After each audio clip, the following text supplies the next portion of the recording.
I think this is a fair question. I think this is a tough question. I think this is kind of hard to think about. But if what is your so I read this tweet from All Noles.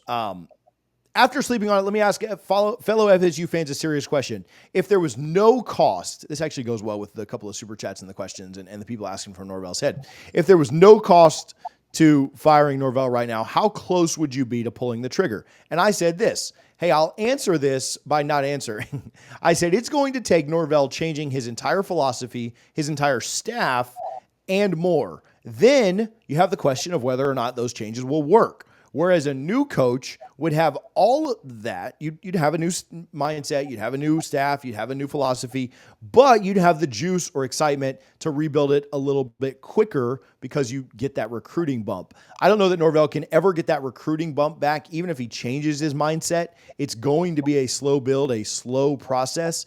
And so I don't know, man. Like I'm not saying that they need to move on, but how confident are you that he can actually get it turned around? And how long do you think that takes? Like my confidence level for him turning it around is, I'll say this, is less than 50%. And I don't know what that number is. It's probably significantly less than 50. Like it's not like 47, but my confidence level of a coach being able to rebuild a program twice is pretty low. And that has nothing to do with Mike Norvell. I think he's probably one of the best humans on the face of the planet. I don't think that's really something that happens in college football. Like I don't think he recruit like the difference between the Michigan and Notre Dame stuff you brought up was they had really good recruiting classes like leading up to that. And they had done a good job of developing a roster and just I don't know. So what are your I'm not super confident. I'm not saying they need to fire him, but like I'm not super confident that he can turn it around. What about you?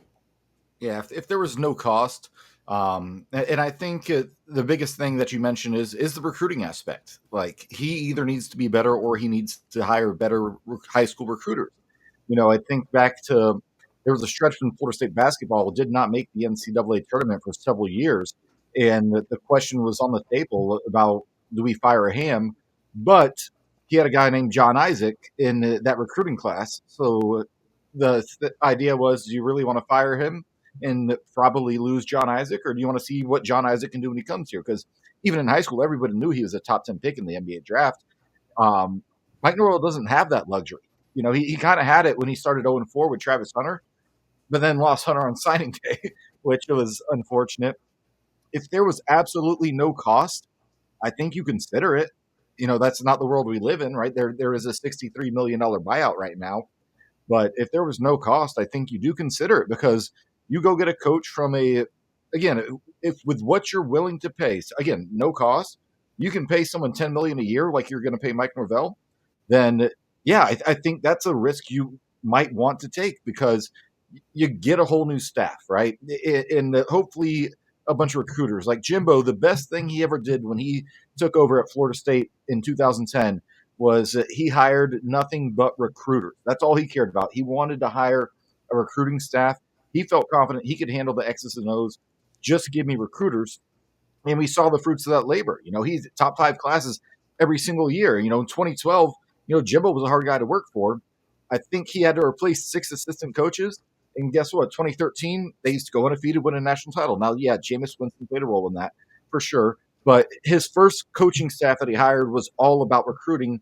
And then he went on and hired what he thought was more of an X's and O's staff. Again, no cost at all. I consider it. What's your like? What percentage confidence level do you have that he can get it turned around? That he can get us back? I'm not saying 13-0, but can get us back to like 10 wins, competitive in every game. Like I think I might be at like 20%. 10 wins every year. The way that we've recruited high school, and this year, I think Mike struck gold in the portal the first few years that it was open, and it might have given him some false hope. Josh Newberg says all the time, that if you're living in the portal, you're living paycheck to paycheck, and eventually you're going to have a big bill come due, and you're not going to have money to pay for it. I'd say I'd be a little higher because I do think he's a good coach, but I don't know if he can acquire the talent that's needed. And I don't know how you acquire talent when you're in year 5 and you're 1-4. So I'll go a little higher and say 35%. So like what? Yeah, it happens 3 lifetimes. He does it once. So I'm a little lower, right? Like it happens 5 times. I think he does it once there. I think it's going to be incredibly difficult because, like you said, there's the idea of like how does he reinvent himself as a better recruiter? Like how do you just completely change your philosophy and your mindset, and can you be effective doing that? And that's the biggest question. Is it's one thing to change your mind and do something a little bit different. It's another to actually go out and execute it and do it well. And so that kind of concerns me. And I guess we also don't know what changes he's going to make, right? Like talked about the Purdue firing their coach now. I hope he makes enough changes, but like, I'll say this is what I was going to say in the last segment. And I paused. If he doesn't fire at least 4 coaches, Richie, 4, and I'm not even naming I don't even care who they are.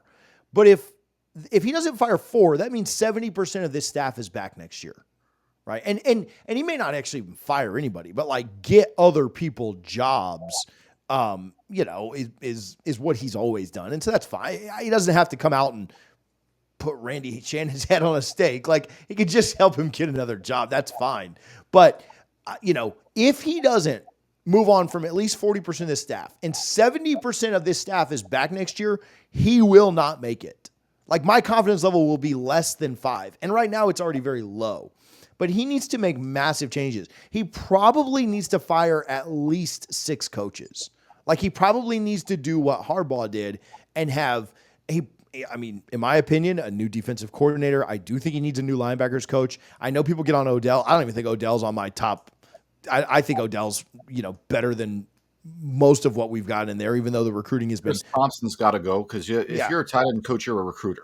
Like tight end not good enough. I think Ron's got to go. I honestly, I understand the frustration with the offensive line too. I think you probably need a new O-line coach. The development there just is not good enough. And I like Alex. Like I like Alex a ton. I think he's a great guy. We've converted, but like I don't think it's been good enough. The standard is the standard, and it's not been good enough. I think Norvell. I don't know. This is probably I don't think this is a hot take either. I think Norvell's kind of lost as a play caller. I think he needs to hire a real OC. We'll get right back to chatting with Richie, but if you work in online marketing or web development, you need a rock-solid web host that you and your clients can always depend on. Rapid SEO Host is the best choice for industry professionals who are serious about results. The Rapid SEO Host team has over 15 years of experience providing lightning-fast load times, marketing expertise, and responsive, personalized service that helps their customers beat the competition. Because they're SEO specialists, it's right there in the name. They know how to boost your Google rankings to get your clients' websites seen by more people. Sign up with Rapid SEO Host's affiliate program and you'll get paid to host your websites with them. There's no expiration date on that. They even have maintenance and marketing packages that put their experts at your fingertips to boost what your business can do. Make Rapid SEO Host your partner and start taking your business to the next level. You can sign up now at the link in our description. I think he needs to hire like an autonomous OC that can come in, and it can be from like his style. It doesn't have to be like a completely new system, but I think he needs to hire an OC. I think that you need somebody that can come in and take that off your plate. I think Norvell's got too much on his plate, from NIL to the transfer portal to having to recruit your own roster, having to manage personalities. He obviously works with quarterbacks very closely. I think he needs an OC and not Tony Tokar's being elevated into that role because you find something else for Alex, like a real OC and a real decent. I think you need 2 new coordinators. This year has proven you're not good enough. Now, this staff is fine if you've got 11 NFL guys on it, sure. But I do think you need to make some pretty massive changes. Will those changes at coaching positions work? Will the changes in recruiting mindset work? Will the changes on maybe bringing in an OC, will that work? I don't know. But so anyway, we're not going to move on. So like our percentages truly don't matter that much. But all of those things are going to happen. Like he's going to have to do all those things. And if he doesn't, he's not going to work out. And I like him a lot. I posted he had a really great like and the only happy moment of the season, beating Cal, a really great prayer that some recruit recorded and posted up. I think he's a great person. I think he's a good Christian. I think he's a good human being. I like him a ton. I like what he stands for. I like the impact on the community. I like the way that he does things the right way. I like his message. I like listening to him talk. I like his intensity. I like his energy. But at the end of the day, you got to win games. Like, this is about winning games. It's not about all those other things that I like on the outside. Bobby Bowden could have been the most, what made him so special was how personable he was. Bobby Bowden could have been the most boring, bland, uninteresting individual of all time. And if he'd have had the success he had at Florida State, he'd still have that statue out there, right? Like, they still would have, they don't build you a statue for your personality. They build you a statue. And now Bobby had both, right? Like, that's not me saying, but Bobby could have been boring. Bobby could have been like boring as heck. And he still would have had that statue out there. If he won as many games as he did. And so, like, results-oriented business. Is. If I'm in sales and I'm the best employee, I'm there early, I stay late, and you think I'm an amazing person, and everybody loves me, but I'm not even covering my overhead with what I'm bringing in, you're going to have to let me go. So at the end of the day, I'm a huge fan of Mike. He's been really good to us. I've appreciated what he's done for us, and getting, I'm not going to say I get to know him like we're good friends, but the few times I've met him, my wife is a huge fan. He gave her a big hug last time we saw him. But end of the day, you only get 1, 2, or 3 win season at Florida State. You cannot stack those back to back, because that is just completely unacceptable. A 2 or 3 win season should never happen at Florida State, especially when you're playing the ACC. And that's the concern I have right now, why I think, it's a lot of money to move on.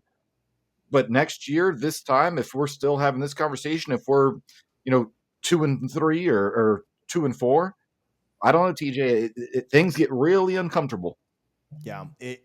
They're gonna have to be digging in some couch cushions if we get to there.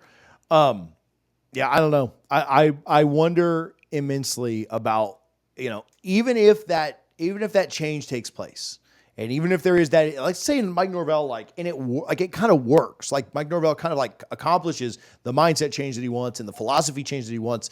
Can he have enough recruiting juice to even matter? Like, I don't know. Like, I'm not super confident in that. I'm not sure. He's never proven to me that he could be a good recruiter, right? And you build a staff, and your staff matters a lot. And so maybe with a better staff, he'll do it. But I mean, man, you talk about going from Travis Hunter to MJJ, which I know he's here now, but to Keldrick Falk, to Armando Blunt, to KJ Jefferson, to Jeremiah Smith, to LJ McCray, like, all these kids committed to you, and they committed to you privately. Travis Hunter never committed to Mike Norvell. He was committed before.